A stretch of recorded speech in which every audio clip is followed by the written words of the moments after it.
जब भारत अपना बिखरा था तब चंद्रगुप्त ने अखंड किया, फिर अपने कलम के दम पे उसे भीमराव ने बुलंद किया।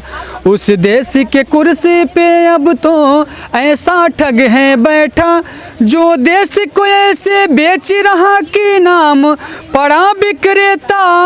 ओ चाय बेचते बेचते अब बन गया देश विक्रेता, आया देश विक्रेता। हमने जो गाना गाया है उनको वो बोलती कि भाई तुम्हारे गाने से मुझे आपत्ति है और तुम्हारे खिलाफ हम मुकदमा करेंगे, ये करेंगे वो करेंगे। करो भाई, हमको जहाँ पे जवाब देना वहाँ पे जवाब देंगे। हमको सरकार, हमको कानून जो भी सजा देगा उसके लिए हम तैयार हैं भुगतने के लिए। लेकिन आप तो सीधे सीधे कानून का उल्लंघन कर रहे हैं, मुझे जान से मारने की धमकी दे रहे हैं, मेरा जला दिया स्टूडियो। आप बोल रहे हैं कि अब तुमको जलाएंगे। हमारा बेटा 2 साल का, उसको लोग किडनैप करने की बात करते हैं। मेरी मैडम गलत भला बुरा लोग बोलते हैं। तो ये लोग तो कायर है ना, ये लोग संविधान को नहीं मानने वाले हैं। मेरे साथ मौजूद हैं जो लोग गायक हैं, मिशनरी गायक हैं, विशाल गाजीपुरिया। आपने सुना होगा इनका एक गाना बड़ा विवादों में घिरा हुआ है, उसको लेकर इनको लगातार धमकियां भी मिल रही हैं और आज ये खुद दिल्ली में आए हैं और हम इनसे बात करेंगे। विशाल जी, ऐसी क्या वजह रही कि उस गाने को इतना विवादों में लोगों ने लिया और आपको धमकी भी मिली मारने की? क्या आखिर क्या वजह रही? सर, आपके चैनल के माध्यम से मैं कहना चाहूँगा कि आप पहले उस गीत की मुखड़ा थोड़ा सुन लें, उसके बाद आपको साफ साफ दिखेगा। जब भारत अपना बिखरा था तब चंद्रगुप्त ने अखंड किया, फिर अपने कलम के दम पे उसे भीमराव ने बुलंद किया। उस देश के कुर्सी पे अब तो ऐसा ठग है बैठा, जो देश को ऐसे बेच रहा कि नाम पड़ा विक्रेता।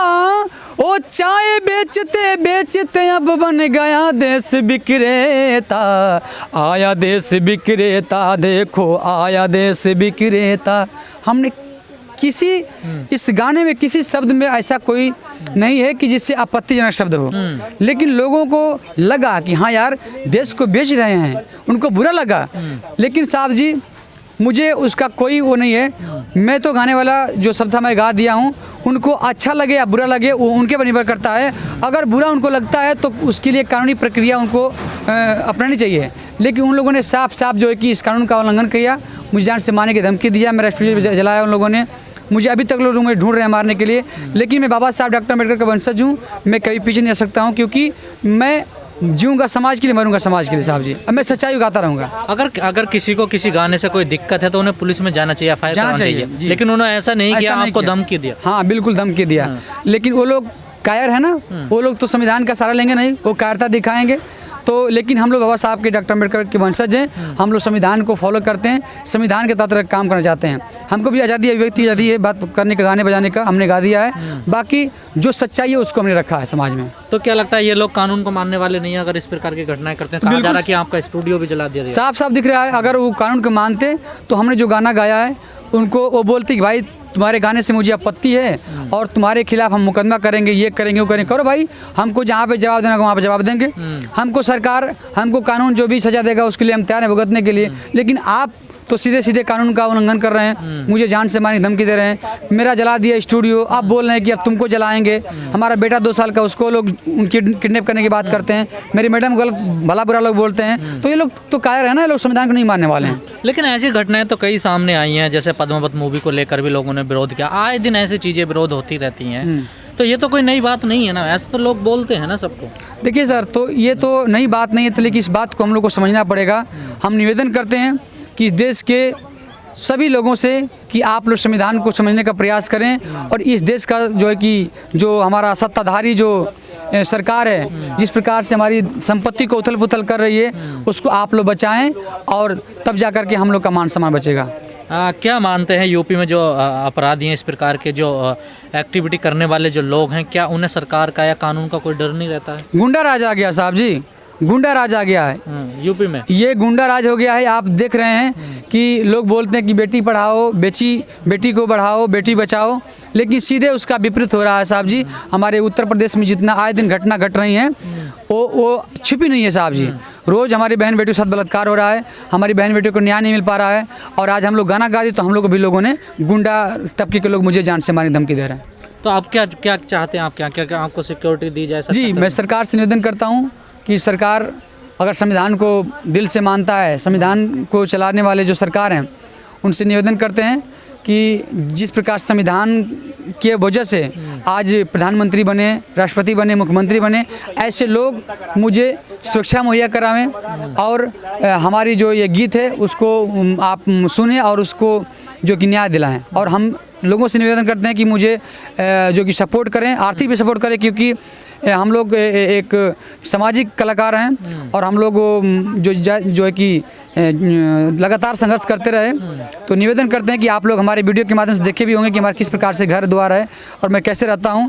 लेकिन हमने कसम खाया है कि मैंने भले झोपड़ी में रहूंगा, भले एक रोटी कम खाऊंगा, लेकिन बाबा साहब के संविधान को मिटने नहीं दूंगा। गीत संगीत के माध्यम से आवाज़ उठाता रहूँगा साहब जी। देखिए, ये थे हमारे साथ विशाल गाजीपुरिया, जो लगातार मिशन के जो लोकगीत होते हैं उनको गाते रहते हैं। इन्होंने अभी एक फ़िलहाल में एक गाना गाया था, उसको लेकर पूरे देश भर में विवाद है और जो मोदी समर्थक या बीजेपी समर्थक लोग हैं उनको उस गाने से दिक्कत हुई और उनको दुख हुआ और उन्होंने विशाल गाजीपुरिया को धमकी दी। उन्होंने कानून हाथ में लिया, हालांकि उनको पुलिस में जाना चाहिए था, उनको एफआईआर कराना, अगर कोई दिक्कत है तो उन्हें कानून का रास्ता अपनाना चाहिए था, लेकिन उन लोगों ने ऐसा नहीं किया। इनको धमकी दी और इनका स्टूडियो भी जलाया और इनका कई बार जैसे ये कह रहे हैं कि इनका पीछा किया इनको मारने के लिए।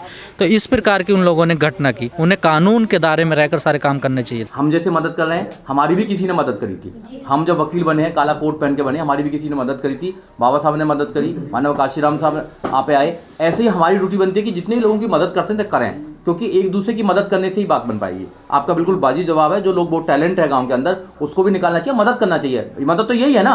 अब भाषण देने से तो काम होगा नहीं। अब भाषण तो देते रहो, उससे क्या मदद होगी? कुछ नहीं मदद होती। आप छोटी मदद करें, जो भी मदद है वो करें। आप मदद करेंगे तो जब भी आगे बात बन पाएगी, अदरवाइज बात नहीं बन पाएगी। विशाल, मेरा एक अंतिम आपसे ये जानना चाहूँगा कि जो आपको धमकी मिल रही है, क्या उसकी आपके पास कॉल रिकॉर्डिंग्स है? क्या आपने वो रिकॉर्डिंग कभी पुलिस वाले को कभी आपने ये चीज़ दिया है? सब प्रोवाइड कराई है, सब प्रोवाइड करा दिए हैं। उसकी एफआईआर नंबर भी है, एफआईआर भी बाकायदा है। पुलिस वाले ने सुनी है पूरी कॉल रिकॉर्डिंग? सब सुना है। पुलिस वाले ने कहा कि आपने क्यों गाना गा दिया, आप मोदी के खिलाफ गाना गाओगे। अच्छा, हाँ, तो अब भाई गाना तो किसी के खिलाफ भी गा सकते हैं, और लोग गाते हैं तो कोई प्रॉब्लम नहीं है, और तो मोदी के खिलाफ कुछ भी बोलते हैं। मगर एक बहुजन अगर गायक गाता है तो प्रॉब्लम हो जाती है। इट मीन्स कि सिर्फ गाने से प्रॉब्लम नहीं है, उनको अच्छे कपड़े पहनने से प्रॉब्लम है, अच्छी गाड़ी में चलने से प्रॉब्लम है, अच्छे घरों में रहने से प्रॉब्लम है। जब उनको प्रॉब्लम ये, तो उनकी प्रॉब्लम के लिए तो हम नहीं बने ना।